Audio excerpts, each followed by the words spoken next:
All women are different, but they are all women. This video is androcentric from a men's point of view and is presented as opinion, commentary, and debate. Expressing opinions is not violence. These are ideas to challenge, question, and argue in public, because classical liberalism relies on the First Amendment for its dialectic. If you are a feminist, then consider this. If patriarchy truly existed as claimed, feminism could not. And if all men are trash and women are equal to men, then what are we to conclude? Women will die for their children, men will die for their wives and children, and God chose to die for all mankind. Authority rolls up with responsibility. If this framing of facts offends you, click off to a cute cat video. Proceeding further will expose you to gamma bias and criticism directed at ideas, claims, institutions, not at any individual's virtue or dignity. Our method follows the 7 liberal arts: the trivium, grammar, logic, rhetoric, and the quadrivium, arithmetic, geometry, music, and astronomy. And the transcendentals, the good, true, and beautiful. If this framework is not for you, feel free to exit now. It's no disgrace. Women are wonderful. God bless America. Men are great. The 100 Years' War, Chrissy Agincourt, the last honest war fought by men without excuses, written by Conrad Riker. Available now, links in description. Men are being erased by design. How gynocentrism, therapy culture, and cultural Marxism are castrating the West one weak man at a time. You know that moment when you're standing in the grocery store minding your own business and a toddler throws a screaming fit because mommy won't buy the sugary cereal, and instead of correcting the child, mommy caves again, handing over the rainbow-boxed poison like it's communion. That's not parenting. That's gynocentric sovereignty in action.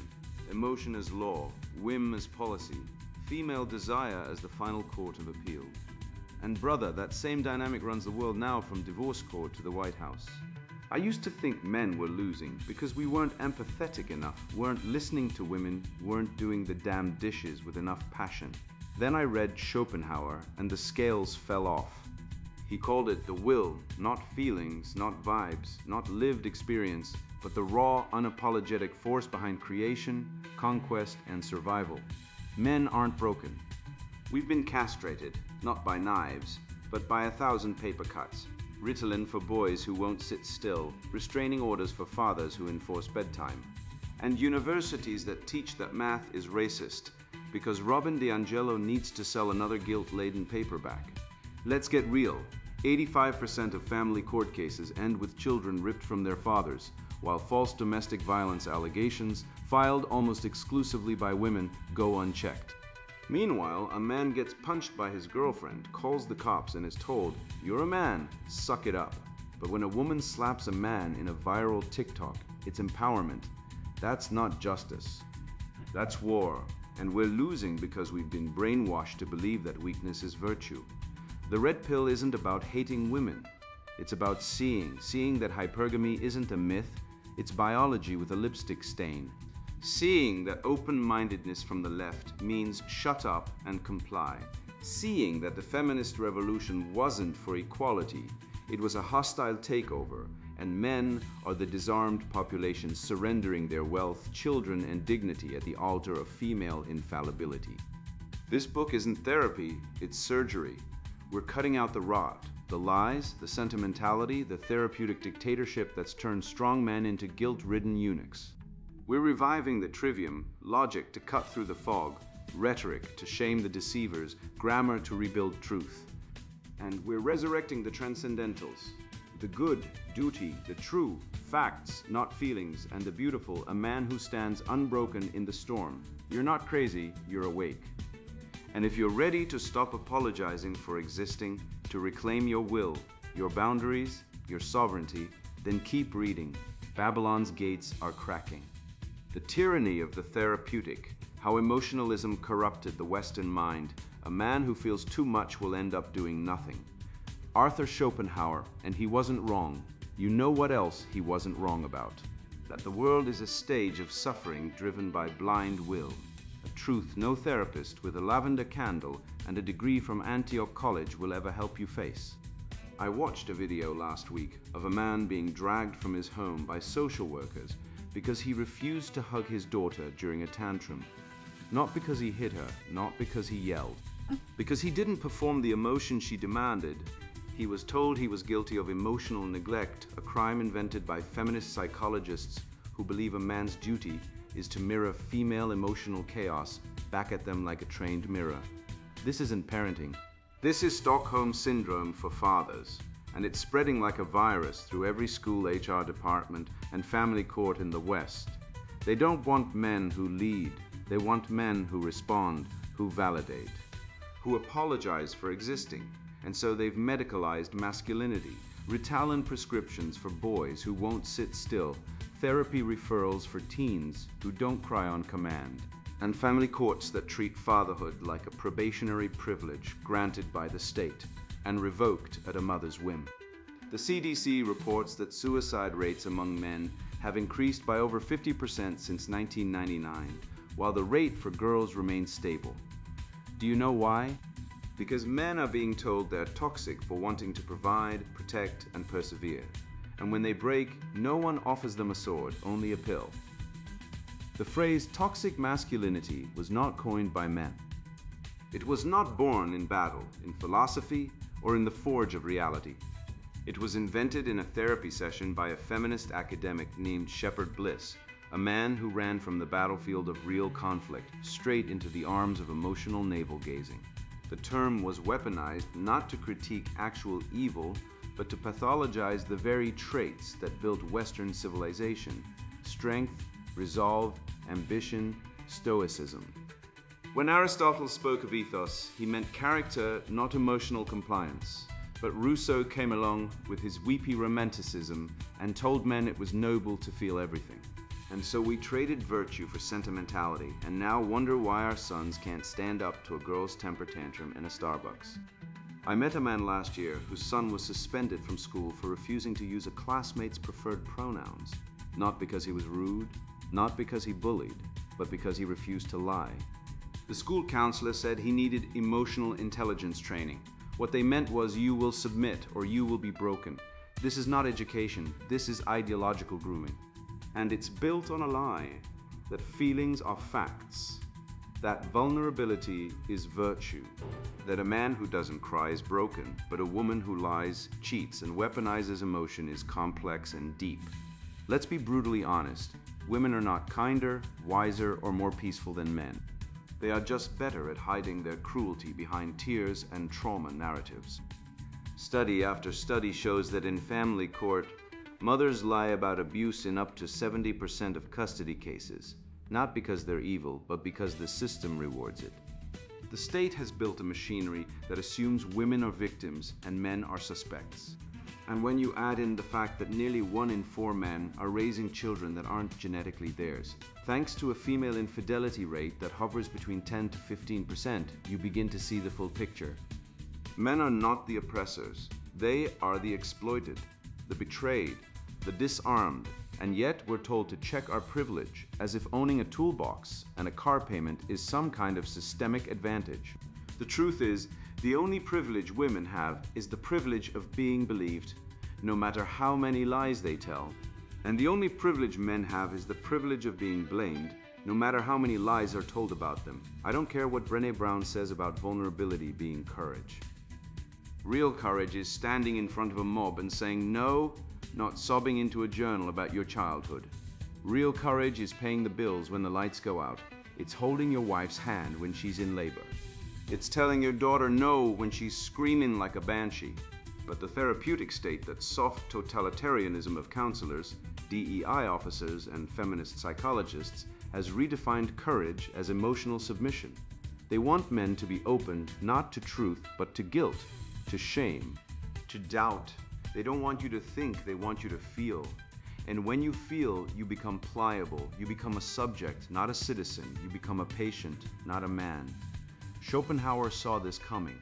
He knew that the will to live is not a feeling, it's a force, a blind, driving, irrational urge that must be mastered, not indulged. But we've created a culture where men are taught to introspect instead of act, to therapize instead of fight, to apologize instead of lead. And so we have weak men and tyrannical women, Women who know they can scream, lie, and manipulate because the system will protect them, and men who know they will be punished for enforcing boundaries, for speaking truth, for being strong. They tell you to listen to women, but they never tell you to listen to the data. They never tell you that false rape accusations are proven in 2 to 10% of cases, but that number skyrockets when false reports are included. They never tell you that women initiate domestic violence at nearly the same rate as men, but that men are arrested 80% more often, even when they're the victims. They never tell you that female infidelity is a major driver of divorce, but that men are still expected to forgive and forget as if their dignity were a disposable tissue. This isn't equality. This is gynocentrism, a system that places women at the center of moral concern while treating men as disposable labor units and emotional punching bags. And the therapeutic culture is its enforcement arm. Every time a man is told to check his privilege, every time a boy is medicated for being energetic, every time a father is stripped of his rights for emotional neglect, the machine hums louder. It doesn't want truth. It doesn't want justice. It wants compliance. It wants men who kneel not before God but before the altar of female feeling. So here's the remedy. Stop. Thinking ends where feeling begins, and we've let feeling run the show for too long. A man's duty is not to soothe. It is to know, to act, to defend. Emotions are data, not directives. Fear tells you danger is near. Anger tells you a boundary has been crossed, but they don't tell you what to do. Reason does. And reason is dying in the West because we've outsourced it to therapists who are trained ideologues, not truth seekers. Revive Stoicism, revive Schopenhauer, revive the trivium, logic, rhetoric, grammar, so you can see through the lies. Study the biology. Women are more verbally fluent, more emotionally expressive, more relationally manipulative, not because they're evil, but because evolution shaped them to survive through social cohesion, not combat. Men were shaped to protect, provide, and persevere.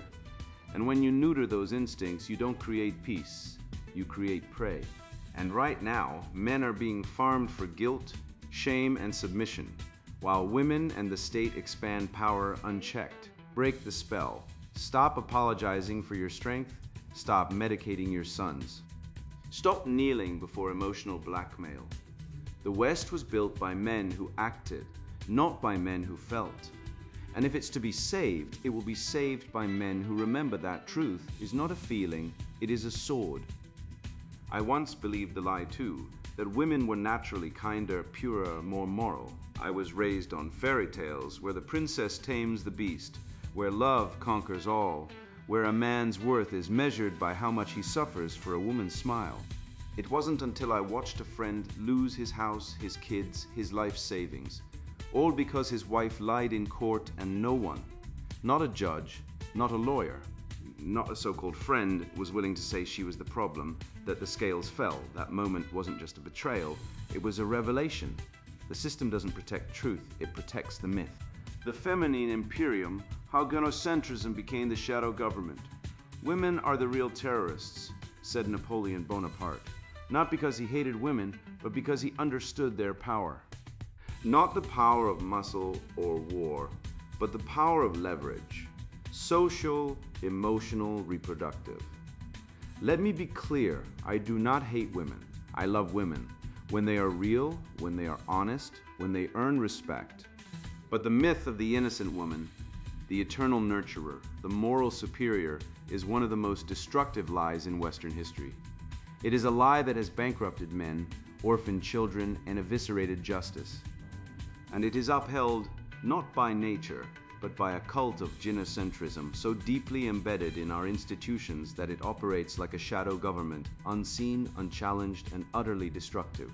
Consider this, in modern divorce courts, men lose on average 70% of their wealth, not through theft, not through war, but through legal alchemy performed by state-sanctioned witches in black robes who call it equity. I once watched a man, a civil engineer, father of 3, reduced to tears in family court because his wife, who had not worked in a decade, demanded the house, the savings, the children, and spousal support. When he dared to question the fairness, the judge glared at him like he'd kicked a puppy. The wife later posted on Instagram, "Single mom grinding. Reality, she wasn't a single mom. She was a double-income queen who had weaponized the law against her husband's character, his finances, and his fatherhood. This isn't justice. This is ritual sacrifice at the altar of genocentrism." And let's talk about the restraining order, a legal grenade that 98% of women can pull without consequence. Studies from the National Coalition for Men show that false allegations of domestic abuse are not rare, they are systemic and overwhelmingly female on male. Yet when a man reports abuse, he's laughed at. When he defends himself, he's arrested. The police are trained to assume the man is the aggressor. Why? Because the myth says women are incapable of violence, incapable of deception, incapable of cruelty. But history laughs at this fiction. Ask Lucrezia Borgia how innocent women are. Ask the wives who poisoned their husbands in Victorian England. Ask the women who ran brothels with more cruelty than any pimp. Women are not inherently evil, but they are human, and to deny their capacity for malice is to disarm men in the war for truth. We live in a culture that excuses female rage as stress, female manipulation as emotional intelligence, and female betrayal as self-care. I had a friend whose wife screamed at him for 3 hours because he forgot to buy almond milk. His pastor told him she's just hormonal. Be patient. His therapist said, validate her feelings. No one said she's a tyrant. Leave. This is the she's just stress defense, the modern absolution for female tyranny. It's the same logic used to excuse women who lie about rape, who abandon children, who drain bank accounts. We don't hold women accountable. We medicalize their bad behavior. And while we're soothing their trauma, men are dying. Male suicide rates are 4 times higher than women's. Men make up 93% of workplace fatalities. And yet, when was the last time you saw a public service campaign about male mental health? When did a university set up a men's center with free therapy and snacks? Never. Because gynocentrism doesn't care about men. It consumes them. This madness didn't appear from nowhere. It evolved from chivalry, a noble ideal that turned toxic when stripped of its spiritual foundation. Knights once served women as a metaphor for serving virtue, beauty, and God. But when God died, chivalry didn't die with him. It mutated. It became service without virtue, groveling without purpose. Today's version: The Bachelor, where grown men compete to propose to a woman they barely know, crawling through mud for a rose. It's not romance, it's ritual humiliation, and the audience? Millions of women and girls who cheer as men degrade themselves for female approval. This is not love, this is Stockholm Syndrome packaged as entertainment. Feminism promised equality. But the moment men said, fine, let's be equal, women demanded more rights, more protections, more money, more sympathy. The feminist bait and switch is complete. First, we just want fairness. Then, men should pay for everything, get drafted, die in wars, and still be punished if we're unhappy. They want male responsibility without male authority. They want male provision without male respect. And when men resist, they're called misogynists, abusers, toxic. The irony is so thick you could build a cathedral out of it. I once asked a feminist, if women are equal, why do you want special treatment in divorce, custody, and false accusation laws? She said, because women are victims, I replied. Then you don't want equality. You want dominance, she walked away. Because truth is uncomfortable when you've built your identity on a lie. The remedy, the masculine gaze. Not lust, not worship, not fear, but clear-eyed evaluation. A man must look at a woman and see not a goddess, not a victim, not a prize, but a human being capable of greatness, capable of rot. Love should be earned, not given as a default. The moment a man stops idealizing women and starts evaluating them, he breaks the spell, he becomes free. And here's the test. Can you say no? Not no, honey? Let's talk about it, but no. That's unreasonable. I won't do it. If you can't, you're not kind, you're prey. Boundaries are not cruelty. They are the foundation of virtue. A man without boundaries is not noble. He's a corpse waiting to happen. We are not at war with women. We are at war with the lie that women are morally superior. This lie has destroyed marriages, families, and nations. It's time to bury it, not with rage, but with truth, with data, with courage. With the spirit of the West, logic, beauty, virtue, courage. Let the shadows flee. I remember the exact moment I realized the university wasn't a temple of truth. It was a seminary for heresy. I had walked in believing in reason, evidence, logic, the trivium as a sword against ignorance. But what I found was a cult of feeling where data was blasphemy and dissent was excommunication. That polio vaccine question wasn't just dismissed, it was demonized. Not because it was illogical, but because it threatened the dogma. And that's when it hit me. This wasn't about race or gender or equity. It was about power. The power to define reality, to punish the clear-eyed, and to anoint the delusional as wise. The left didn't hijack education.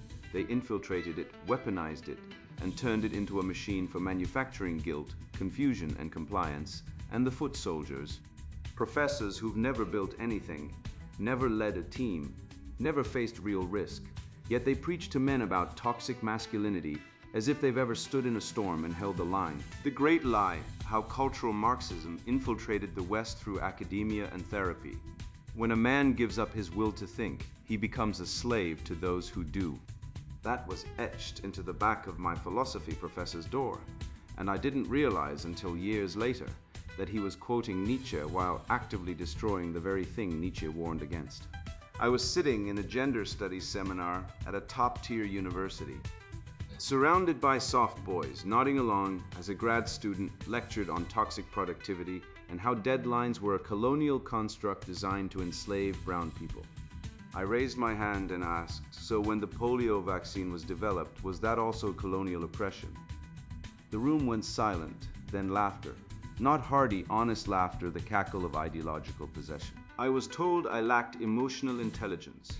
What I lacked was the willingness to bow before the new priesthood, the DEI industrial complex, the Frankfurt School's bastard children. The cultural Marxists who have turned universities into confessionals where white men are forced to repent for crimes they didn't commit. This isn't education, it's exorcism by bureaucracy. And Robin DiAngelo's white fragility is the gospel of this grotesque revival. It's not sociology, it's theology in disguise. Original sin reborn as racial guilt, absolution granted only through endless penance, diversity training, self-flagellation, and the ritual sacrifice of merit. DiAngelo doesn't want dialogue, she wants inquisition. Her book is a checklist for how to detect heresy in white men. Are you defensive? Then you're guilty. Can you cite historical facts? Then you're in denial. Do you value logic over feelings? Then you're oppressive. It's the Salem witch trials with PowerPoint slides and LinkedIn badges. This is not a conspiracy theory. This is documented history. The Frankfurt School, Adorno, Horkheimer, Marcuse explicitly sought to undermine Western civilization by attacking its core institutions, family, religion, education, and reason itself. They didn't believe in free debate. They believed in cultural subversion. Marcuse even wrote about repressive tolerance, the idea that we should silence backward views, like yours and mine, in the name of liberation. Translation: heretics should be silenced. And now, their intellectual grandchildren run diversity departments, write tenure papers on heteronormative epistemic violence, and train HR drones to fire engineers who question why a woman with no coding experience gets promoted over a man with a 4.0 GPA from MIT. I've seen it. A friend of mine, let's call him James, worked at Google. He raised concerns about a DEI hire who couldn't write a basic loop in Python. He was pulled into a meeting, accused of bias amplification, and fired within 48 hours. No appeal, no due process, just the cold mechanical efficiency of ideological purity. Google didn't lose an engineer, they gained a martyr, and the rest of the team. They learned the real lesson. Shut up, collect your paycheck, and worship the diversity god. This is not capitalism. This is communism with stock options. Universities today are not centers of learning. They are inquisitions with student loans. They don't teach you to think, they teach you to confess. You walk in wanting to study physics and walk out repenting for male privilege. You mention that women initiate 70% of divorces and suddenly you're in diversity sensitivity training. You cite the 15% cuckoldry rate in Western nations, verified by DNA testing, and you're accused of harassment. You point out that 93% of family court cases result in children being taken from fathers, and you're the one labeled abusive. This isn't justice. This is ritualized male disposability. The left has built a system where facts are heresy, logic is oppression, and the only sin is dissent. They call it safe spaces, but what they mean is spaces unsafe for truth. I once attended a panel on masculine socialization where a professor claimed that ambition, discipline, and self-reliance were symptoms of toxic whiteness. Let me be clear, ambition built the pyramids, discipline landed men on the moon, and self-reliance ended slavery. These are not racial constructs, they are human virtues. To claim otherwise is not progressive, it's primitivism disguised as enlightenment. And yet, Harvard found that 84% of humanities professors identify as liberal 84%. That's not a faculty, that's a cult. There is no debate, no challenge. Just echo chambers where every paper reinforces the dogma. Power is evil, victimhood is virtue, and white men are the virus. They love to talk about lived experience as if emotion trumps evidence. My truth replaces the truth. But let me give you a lived experience. I once watched a female colleague falsely accuse a male manager of sexual tension after he rejected her advances. HR didn't investigate. They assumed he was guilty. He was suspended, humiliated, forced to attend empathy training. Meanwhile, she got a promotion. That's not justice. That's gynocentric impunity. And don't get me started on abortion.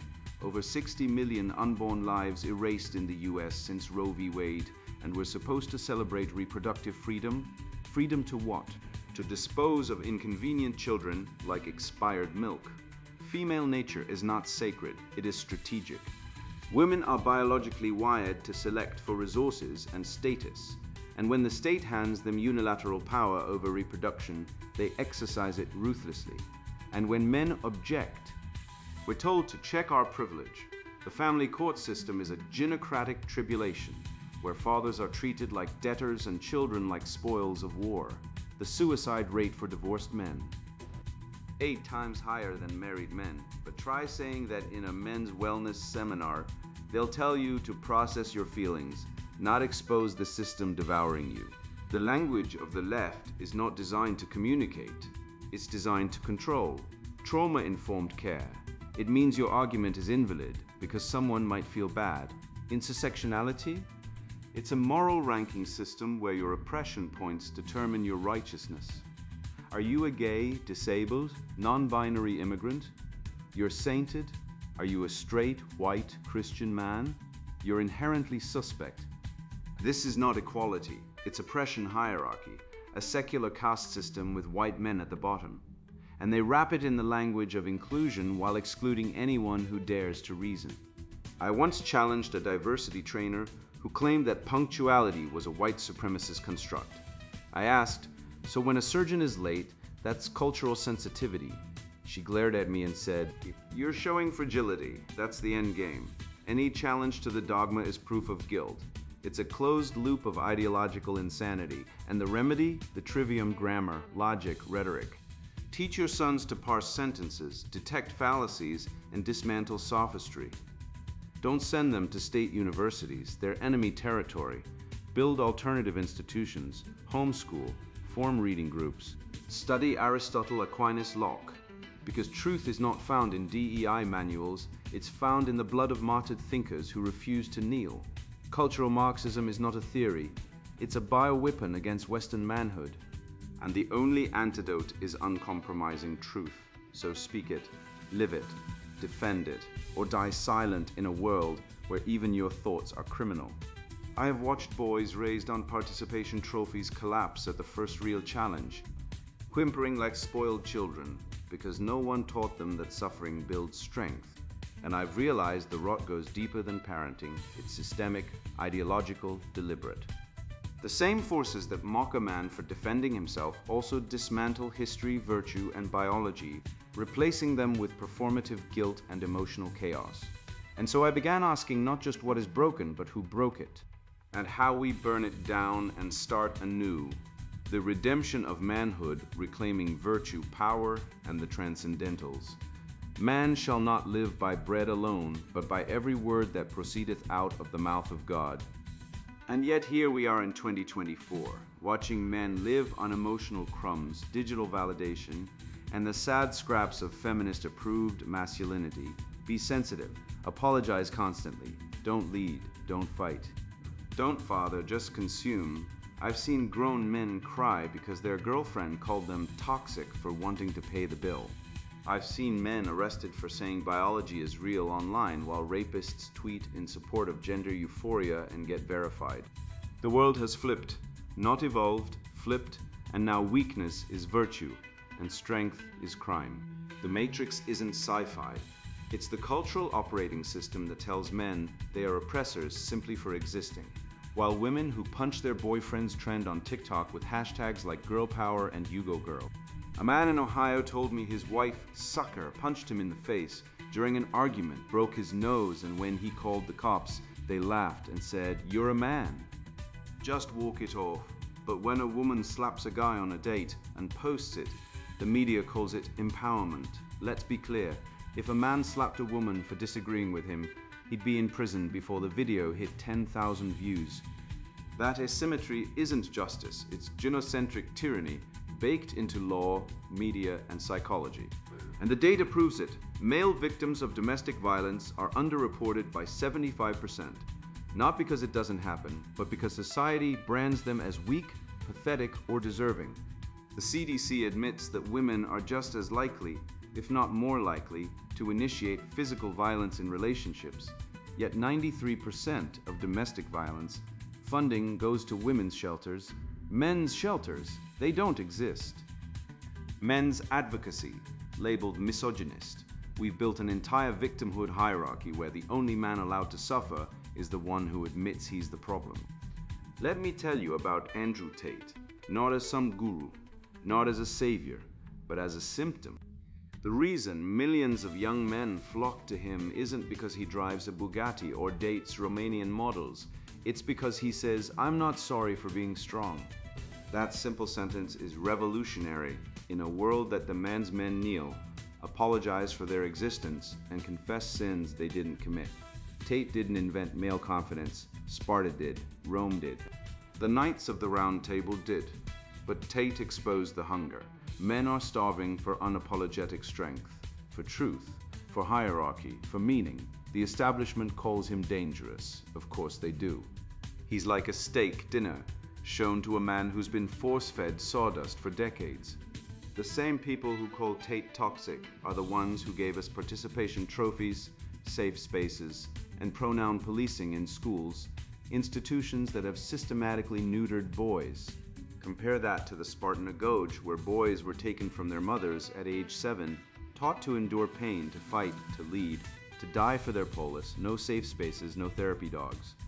No one asking how their feelings were. They were forged, not coddled, and Sparta stood for centuries while empires crumbled around it.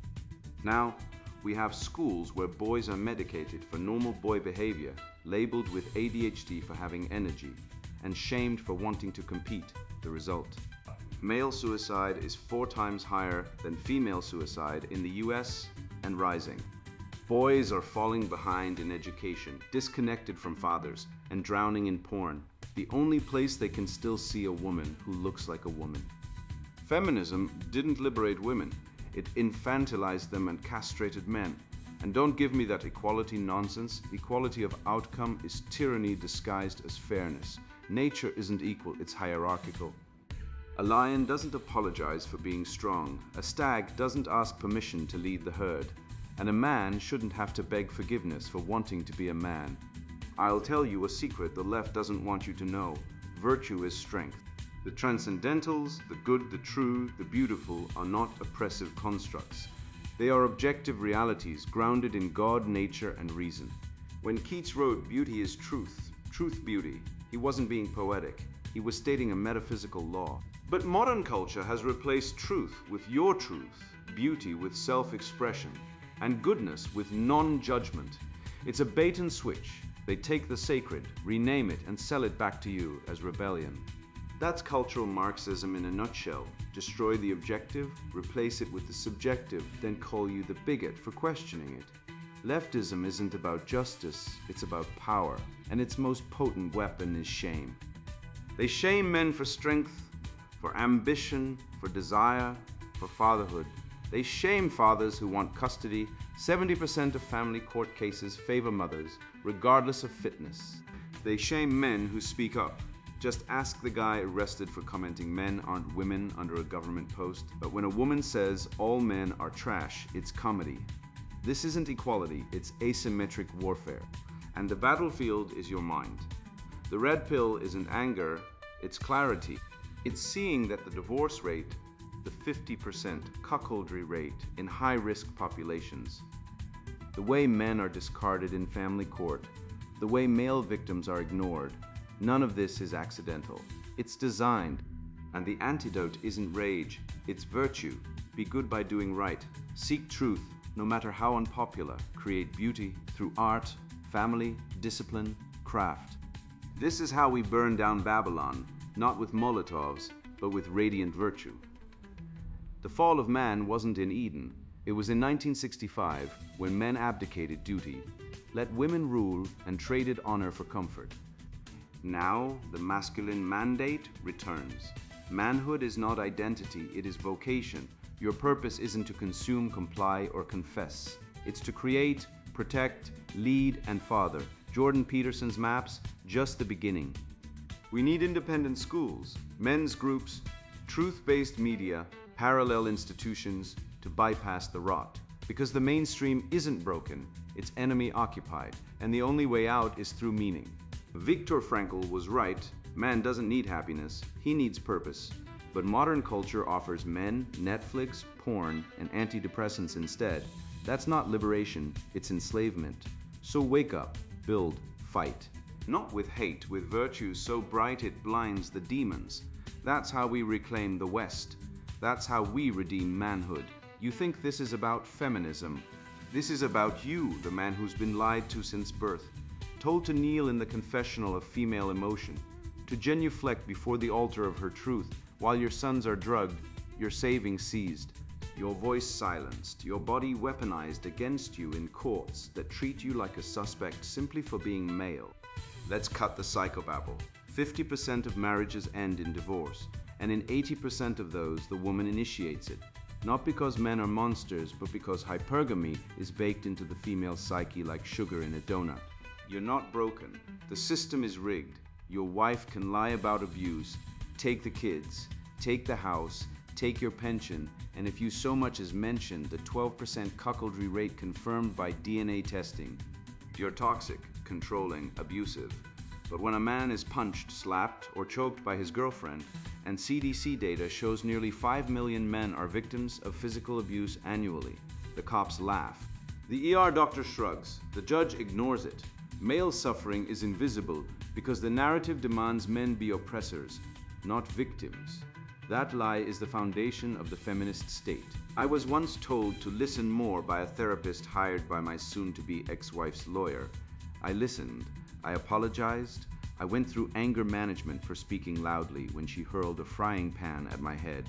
They didn't set up violence management for her. They gave her victim standing, a restraining order, and half of everything I'd built.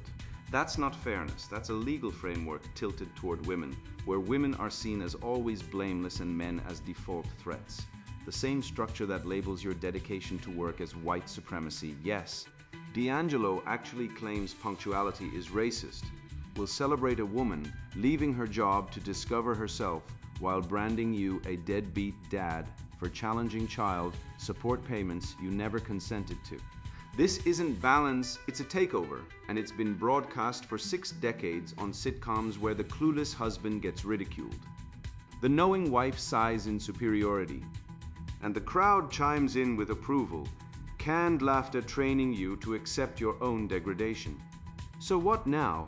You don't heal by journaling your feelings into a void. You don't grow by submitting to another sensitivity training where a DEI bureaucrat lectures you on your privilege while ignoring the 80,000 men who kill themselves each year, many after losing their children. No. You rise. You see the Matrix not as a victim, but as a man who now knows the rules. You stop apologizing for existing. You build real relationships based on truth, not therapy speak. You protect your sons from the emasculation factory we call school. You speak, you write, you fight, not with rage, but with the cold fire of logic. You cite the data, you name the lies, you mock the absurdity. A culture that calls a man abusive for enforcing boundaries, but celebrates a woman who aborts a child at 8 months, then runs for office on reproductive rights. You become immune to guilt. You stop buying the narrative that your strength is the problem. It was never the problem, your surrender was. Now you know. Now you act. Now you win. And now the sponsored book introduction, The 100 Years' War. Chrissy Agincourt, The Last Honest War Fought by Men Without Excuses. You think war is about peace. You think courage is about not being afraid. You think leadership is about inclusivity. You are wrong. War is about dominance. Courage is about action, despite fear. Leadership is about making decisions that others cannot bear to make. I learned this not from a classroom, not from a TED talk, not from a diversity seminar, but from standing in the mud of Agincourt, not in 1415, but in 2019. When I walked the field where 6,000 Englishmen broke 20,000 French knights with arrows, grit, and a king who fought beside them. I stood there in silence, no speeches, no hashtags. Just the wind, the soil, and the ghosts of men who didn't wait for permission to be strong. I didn't write this book for everyone. I wrote it for men who are tired of being told they are the problem. Tired of being shamed for ambition, for strength, for wanting to lead. Tired of being told their instincts are toxic, their confidence is arrogance, their desire to protect is oppression. I am not here to soothe your guilt. I am here to dismantle it. The 100 Years' War was not fought by committees, by sensitivity trainers, by men who cried in therapy and called it bravery. It was fought by men who knew death was coming and walked toward it anyway. Men who didn't outsource courage to algorithms or morality to social media. Men who understood that weakness in war means death, and weakness in society means decay. This is not a history book in the way schools teach history. This is a mirror. It shows you what men once were and what most men are not today. The longbow required 150 pounds of pull force. It took years to master. It demanded physical strength, relentless practice, and a will forged in pain. The modern man cannot even hold a plank for 2 minutes. He scrolls, he consumes, he complains, he waits for someone to empower him. The men of Cressy didn't wait. They acted, they bled, they won. And they did not apologize for it. You will read about kings who fought in the front lines, Edward III, Henry Vermen, who led with steel in their hands, not slogans on their lips. They didn't hide behind PR teams. They didn't blame fate. They took responsibility, and when they lost, they died trying. That kind of leadership is extinct today, replaced by bureaucrats who measure success by diversity quotas and engagement metrics. If you are a man who still believes strength matters, who still believes in hierarchy, in duty, in excellence, this book is for you. If you are someone who believes gender is a social construct, that power is oppression, that equality is the highest good, then close this book now. Walk away. Go write poetry about your feelings. Join a support group. This is not for you. This book is not interested in your approval. It is not designed to make you feel safe. It will not validate your ideology. It is written for men who are done with lies. Men who understand that nature is not fair, that life is not equal, and that strength is not a crime. We will dissect the psychology of the warrior, not the modern version who wears a helmet and cries about trauma, but the ancient one who knew that honor was not given, it was earned in blood. We will expose the myth of progress, the lie that we are morally superior to men of the past. We are not. We are softer. We are weaker. We have more comfort but less character. And because of that, we are losing not to enemies with swords but to decay from within. The family collapses, loyalty evaporates, men retreat, women dominate, and no one dares speak the truth. This book will not make you popular. It will not make you liked, but it will make you clear. It will show you what dominance looks like. not as a dirty word, but as a biological imperative. It will teach you that guilt is not a moral compass. It is a weapon used against men to control them. That sensitivity is not wisdom. It is a disease that spreads when men stop protecting what matters.